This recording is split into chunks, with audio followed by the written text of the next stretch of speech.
शाज़िया ने एक नया धमाका खड़ा कर दिया है। अब जाकर इशरत को इतना ज़लील करेगी क्योंकि उसने ठान लिया है कि इशरत का वो हाल करना है कि बस उसको उसकी नानी याद आ जाए। खैर इशरत भी काफ़ी परेशान है। जहांगीर इसरार कर रहा है कि शाज़िया के घर से उसको लेके आएंगे, लेकिन इशरत इस बात पर नहीं मान रही और कहती है कि नहीं, मैं ऐसा नहीं करूँगी क्योंकि उस लड़की को इस घर में लाना सरासर बेवकूफ़ी है। हमारी सदियों की मेहनत को मिनटों में रायगा कर देगी। लेकिन दूसरी तरफ जहांगीर कहता है कि हो सकता है उसकी कोई मजबूरी हो। हमजा कहता है कि आप उसकी मजबूरी को क्यों नहीं समझ रहे। वो इस बात पर बहुत शर्मिंदा है कि वो आप लोगों को छोड़ के चली गई, लेकिन वो सिर्फ आपको ही याद करती है। आप इस चीज़ को क्यों नहीं समझ रही। सोनी कहती है कि तुम ज़्यादा उसके हिमायती मत बनो। वो जिधर है, जिन लोगों की तरफ है, उन्हें उधर ही रहने दो। क्योंकि आप देखेंगे कि शाज़िया बहुत जल्द अपना काम तमाम करने वाली है और वो चाहती है कि बस इस लड़की का सफ़ा हस्ती से नाम ही मिट जाए और सारा पैसा सारा कुछ अपने हाथ कर ले। लेकिन स्वीटी ऐसा कुछ नहीं होने देगी। अहमद और मुस्कान को वो मज़ा चखाने वाली है कि ये याद रखेंगे। इतना ढीठ बच्चा है अहमद कि बार बार स्वीटी से पिटने के बावजूद भी ये स्वीटी की जान नहीं छोड़ा और उसके पीछे हाथ धो के पड़ गया है और कहता है गुड्डी देख लेना कि मैं स्वीटी का वो हशर करूँगा कि तुम याद रखोगी। जिस पर गुड्डी भी बोल पड़ती है और कहती है कि अगर तुमने स्वीटी को हाथ लगाने की कोशिश की तो फिर देखना तुम्हारा क्या हश्र होगा। जिस पर शाज़िया उसको थप्पड़ दे मारती है और कहती है कि खबरदार मेरे बेटे के बारे में ऐसी वैसी कोई बात की तो मैं बिल्कुल शर्म नहीं है कि तुम बड़े भाई से किस तरीके से बात कर रही हो। देखो आइंदा से इस तरीके से बात की तो मेरे से बुरा कोई नहीं होगा। इस पर गुड्डी कहती है कि आप नहीं देख रही चच्ची जान के वो क्या कर रहा है। वो बार बार मेरी स्वीटी को मारने की और ख़त्म करने की बातें कर रहा है। आप लोग कैसे ऐसे खामोश रह सकते हैं। मुझे आप लोगों को बहुत ज़्यादा अफसोस है। जो कुछ कर रहे हैं सरासर गलत है। इस पर औरंगज़ेब कहता है कि चुप करके कुछ देर निकाल लो। वकील तो मिल चुका है, बस थोड़े पैसों की ज़रूरत है। फिर अपने राह के ये कांटे को हम मिनटों में निकाल कर बाहर फेंक देंगे। लेकिन गुड्डी बहुत ज़्यादा परेशान हो चुकी है और उसको समझ ही नहीं आ पा रही और वो सोचती है कि काश वो अपनी खाला के घर से आती ही ना, उसके पास ही रहती। आखिर कैसे वो चच्ची जान की बातों में फिर आ गई और फिर दोबारा से इसी जहन्नम में आ गिरी। लेकिन अब कहती है कि पछताने का कोई फ़ायदा नहीं और स्वीटी को कहती है कि पता नहीं इन सब बातों का हल क्या है। मुझे तो कुछ समझ नहीं आ रही है। ऐसा लगता है कि चच्चा जान भी चच्ची के साथ मिले हुए हैं और इनका आपस में एक ही मकसद है, लेकिन जानबूझकर मुझसे ऐसे ये सारी हरकतें इसलिए की जा रही हैं ताकि मुझे महसूस ना हो। लेकिन कहीं न कहीं वो ये बात जान चुकी है।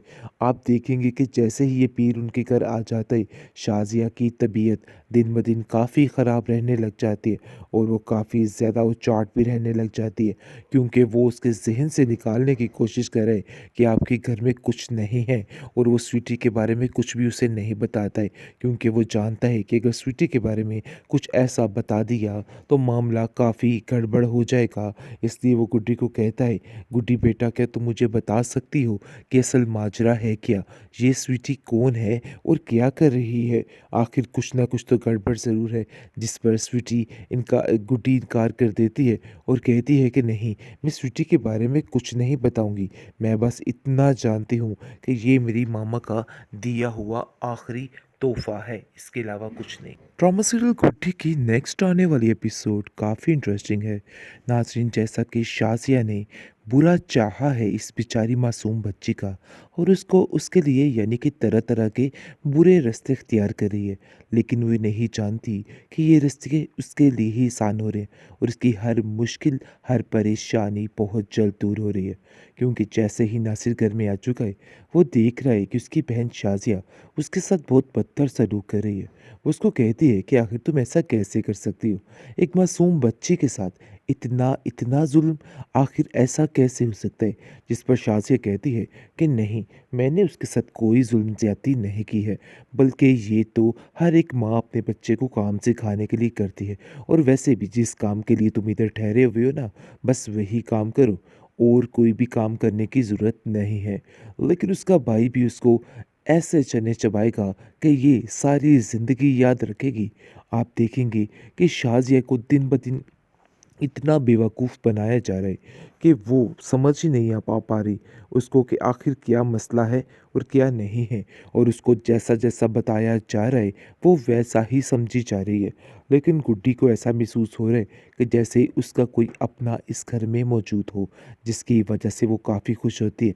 आगे से शाज़िया कहती है कि देखो, तुम्हें ज़्यादा खुश होने की ज़रूरत नहीं है।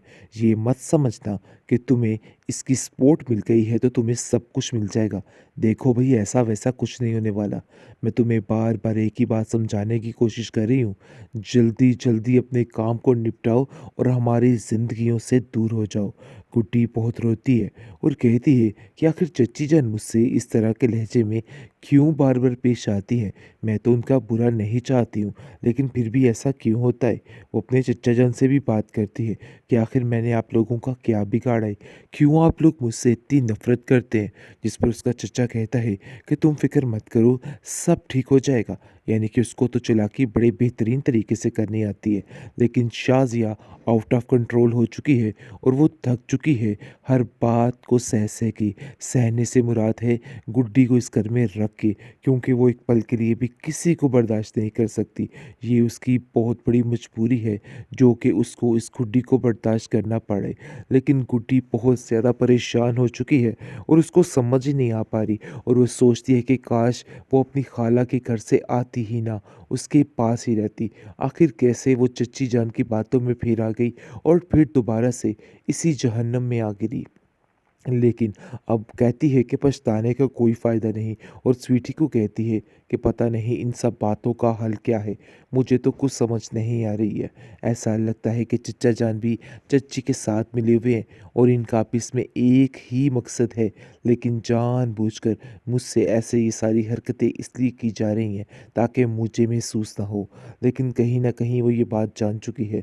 आप देखेंगे कि जैसे ही ये पीर उनके घर आ जाता है, शाज़िया की तबीयत दिन ब दिन काफ़ी ख़राब रहने लग जाती है और वो काफ़ी ज़्यादा उचाट भी रहने लग जाती है, क्योंकि वो उसके ज़हन से निकालने की कोशिश कर रहे हैं कि आपके घर में कुछ नहीं है, और वो स्वीटी के बारे में कुछ भी उसे नहीं बताता है, क्योंकि वो जानता है कि अगर स्वीटी के बारे में कुछ ऐसा बता दिया तो मामला काफ़ी गड़बड़ हो जाएगा। इसलिए वो गुड्डी को कहता है, गुड्डी बेटा, क्या तुम मुझे बता सकती हो कि असल माजरा है क्या? ये स्वीटी कौन है और क्या कर रही है? आखिर कुछ ना कुछ तो गड़बड़ ज़रूर है। जिस पर स्वीटी गुड्डी इनकार कर देती है और कहती है कि नहीं, मैं स्वीटी के बारे में कुछ नहीं बताऊंगी। मैं बस इतना जानती हूँ कि ये मेरी मामा का दिया हुआ आखिरी तोहफा है, इसके अलावा